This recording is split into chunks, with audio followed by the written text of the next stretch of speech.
मृत्यु के समय मनुष्य जो जो इच्छाएं करती है या जो जो कामनाएं उसके मन में उस समय बनी रहती है, जो जो चीज़ें मृत्यु के समय चित्त में उत्पन्न होती है, उसी के अनुसार मनुष्य को जो है अन्यत्र योनि की प्राप्ति होती है। उदाहरणतः जब मनुष्य मृत्यु के समय धन संपदा की कामना को लिए हुए कि इतना धन संग्रह जो किए हैं इनका क्या होगा, अगर यह चिंता करते हुए मृत्यु को प्राप्त होते हैं तो उस मनुष्य का जो गति होता है उसी घर के आसपास सांप योनि में होती है, यानी उनकी जो है अगला जन्म सांप योनि में होता है। अगर मनुष्यों को मृत्यु के समय यह ख्याल रह जाए कि हमारे घर में इतने जो अनाज हैं, भोजन है, खाद्य पदार्थ है, इनका क्या होगा, और उस समय उनका प्राणवायु शरीर से निकल जाए तो उनका जो अगला जन्म उसी घर में चूहे के रूप में होता है। जिस मनुष्यों को चाहे वह स्त्री हो या पुरुष मृत्यु के समय अपने पुत्र अथवा पुत्री की मोह में प्राण का त्याग करते हैं तो उसका जन्म सुअर का बताया गया है। अगर मनुष्य पर पुरुष के चिंतन करते करते या पति मोह में प्राण का त्याग करते हैं तो उनका जन्म जो है कुत्ता या कुत्ती की योनि से प्राप्त होती है। साथ में यहाँ पर सवाल आता है कि मनुष्य को अगला जन्म इन कारणों से मृत्यु के समय मन में जो जो विचार, कामना, इच्छाएं चलती है उसी के अनुसार उसे प्राप्त होती है, तो फिर मनुष्य का योनि जो है कैसे प्राप्त होगा। तो इसका समाधान है भगति बीज बिन से नाही, जो जुग जाए अनंत, ऊंच नीच घर जन्म ले, होई संत के संत। साथियों, यहाँ पर कबीर साहब कहते हैं कि जो मनुष्य भक्ति करते हैं तो इनका उल्टा फल प्राप्त नहीं होता, इसका एक ही फल प्राप्त होता है कि वह व्यक्ति पुनः जो है मनुष्य शरीर को ही प्राप्त करेंगे, क्योंकि भक्ति की बीज, मोक्ष का बीज एक बार डाल देने से वह उसका उल्टा परिणाम नहीं होता है। इसी को भगवत गीता में श्री कृष्ण ने भी कहा है कि जो व्यक्ति मेरे शरण में या मेरे भक्त होते हैं और मेरे ही गुणों का बखान करते हैं तो उसका यह परिणाम होता है कि वह ऊंच से ऊंच, नीच से नीच कुल में भी मनुष्य का शरीर ही प्राप्त करेंगे और वह संत ही रहेंगे, क्योंकि नीच कुल में भी उनका किसी अच्छे श्रीमान के यहाँ ही जन्म होगा और ऊंच कुल में भी अच्छे ही श्रीमान के यहाँ ही जन्म लेंगे। तो यहाँ पर मनुष्यों का शरीर जो से प्राप्त होता है, जो देवी और देवताओं को भी दुर्लभ बताया गया है, क्योंकि देवी और देवताएं जो है यह भक्ति नहीं कर सकते। अल्प स्वर्ग सुख के लिए ही यह देवी देवताओं का जो है पद प्राप्त करते हैं। स्वर्ग सुख क्षणभंगुर होते हैं, उनके समाप्ति के बाद पुनः उसे जो है मनुष्य योनि में ही आना पड़ता है, इसलिए मनुष्य शरीर को दुर्लभ बताया गया है। मृत्यु के समय अगर मनुष्य के चित्त में परमात्मा के प्रति, अपने इष्ट देव के प्रति अगर विचार कायम रह जाते हैं तो इसे जो है मोक्ष की प्राप्ति जो है या उन्नत गति है मिलती है। अगर वह भक्त है तो उन्हें जो है पुनः मनुष्य शरीर ही प्राप्त होते हैं। तो अपनी अवनति या अधोगति न हो जाए, इसके लिए व्यक्ति को खास ख्याल रखना पड़ता है कि अपने जीवन में किस तरह से व्यवहार किया जाए, अपने जीवन को किस तरह से बना के रखा जाए। यह भक्ति उन्हीं व्यक्तियों से जो है संभव है जो सदाचार का पालन करते हैं।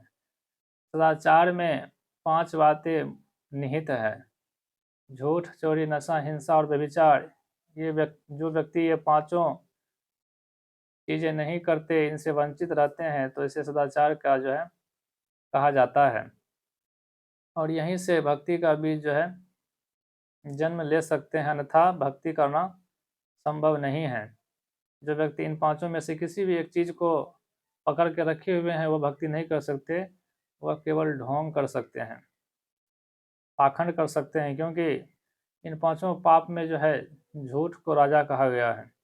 जो व्यक्ति झूठ का सहारा लेता है अपने काम को बनाने के लिए, इस एक झूठ जो पाप है, इसमें चारों पाप समा जाते हैं, क्योंकि झूठ के समान जो है, असत्य के समान जो है दूसरा कुछ नहीं है।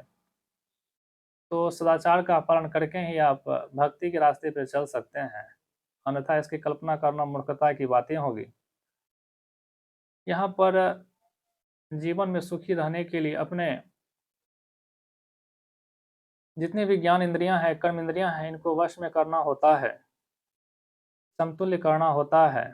धन परायण होने के लिए इंद्रियों का वश में करना, संयम का पालन करना, सम दम नियम का में जो है अपने जीवन को ढाल के रखना, ये सब बातें निहित होती हैं।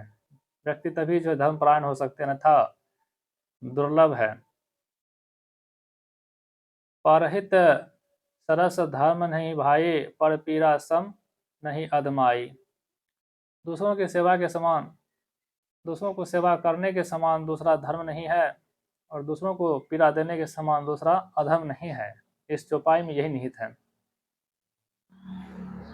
तो जीवन को सार्थक बनाने के लिए, जीवन को उज्जवल बनाने के लिए, किसी काम को सिद्ध करने के लिए, किसी काम में जो सफलता प्राप्त करने के लिए आपको सदाचार का पालन करना होगा। अगर सदाचार के पालन के इस 5 आयामों में से किसी भी आयाम में आप फंसे हुए हैं, तो आपको सफलता जीवन में कभी नहीं मिल सकती। जिस तरह से किसी एक घड़े में छोटी सी छिद्र हो जाए तो उसमें पानी का ठहराव नहीं होता, ठीक उसी प्रकार अगर व्यक्ति के चरित्र में छोटा सा छिद्र हो जाए, जो दिखे भी नहीं लेकिन वह छिद्र हो, तो उस पानी के भांति उसके जीवन में सफलता का ठहराव नहीं हो सकता। वह सिर्फ कल्पना कर सकते हैं, क्योंकि कुछ समय के लिए उसको सफलता का भ्रम हो सकता है, लेकिन सफलता उस छिद्र के जो माध्यम से बाहर निकल जाएंगे। इसलिए सदाचार किसी भी मनुष्य की भक्ति का, किसी मनुष्य की सफलता का, किसी मनुष्य के व्यवहार का, संस्कार का, उत्कृष्टता का, उत्थान का अवलंब है, एकमात्र साधन है। इनके बिना किसी भी चीज की कल्पना करना मूर्खता है। भगवान श्री राम ने रामचरितमानस में कहा है कि सदाचार का पालन करने के बाद यहाँ से भक्ति का आरंभ हो जाता है। अब भक्ति आरंभ होने के बाद हमारा जो पहला आयाम क्या है, हमारा क्या कर्तव्य है, तो संतों का संग बतलाया गया है। यहाँ से और भक्ति के पथ में आगे की ओर निकल जाएंगे। पहली भक्ति संतन कर संगा, दूसरी भक्ति कथा प्रसंगा। यानी पहली जो सीढ़ी होती है संत महापुरुषों का संगति, यानी संयमित व्यक्ति का संगति, सदाचारी व्यक्ति का संगति, महापुरुषों का संगति, महात्माओं का संगति। दूसरी है कि ईश्वर के गुणगान का बखान हमेशा सुनते रहना, उनकी महिमाओं का गुणगान करते रहना, उनके कथा में भाग लेना, श्रवण करना, सद्व्यवहार का, सद्गुणों का उल्लेख करते रहना, सुनना, दूसरों को बताना। यहाँ से जो है भक्ति आरंभ हो जाती है, और व्यक्ति अपने प्रारब्ध कर्म, जो पीछे किए हुए कर्म है, अगर उनमें पाप और पुण्य दोनों संचय है, तो वहाँ से नाश होना आरंभ हो जाते हैं। व्यक्ति के जीवन में खुशहाली, सफलताएं प्राप्त होने लगती है। कई आयामों पर उनका जो है सुखद अनुभव करते हैं, कई आयामों पर उनका जो है सम्मान होने लगता है, समाज में उनका बड़ाई होने लगता है, प्रशंसा के पात्र बन जाते हैं, माता पिता समाज के स्नेह पात्र हो जाते हैं, दूसरों को स्नेह देते भी हैं और खुद भी प्राप्त करते हैं। दूसरों को दान देते भी हैं, खुद लेते भी हैं। दोनों को ही ब्राह्मण का गुण कहा गया है। ब्रह्म का मतलब होता है ब्रह्म ज्ञान, यानी जब परमात्मा के बारे में जानते हैं उसे ब्रह्म कहते हैं, ब्राह्मण कहते हैं। यहाँ इससे जाति पाति से नहीं नापा तोला जाए। ब्रह्म को जानने वाला व्यक्ति है ब्राह्मण है। अगर कोई ब्राह्मण नीच काम कर रहे हैं, हिंसा कर रहे हैं, जीवों को दुख दे रहे हैं, व्यभिचार कर रहे हैं, तो वो ब्राह्मण नहीं है, चाहे वह ब्रह्म कुल में ही क्यों न जन्म लिया हुआ हो। नीच से नीच जाति में अगर सदाचार का पालन हो रहा है तो वो ब्राह्मण है।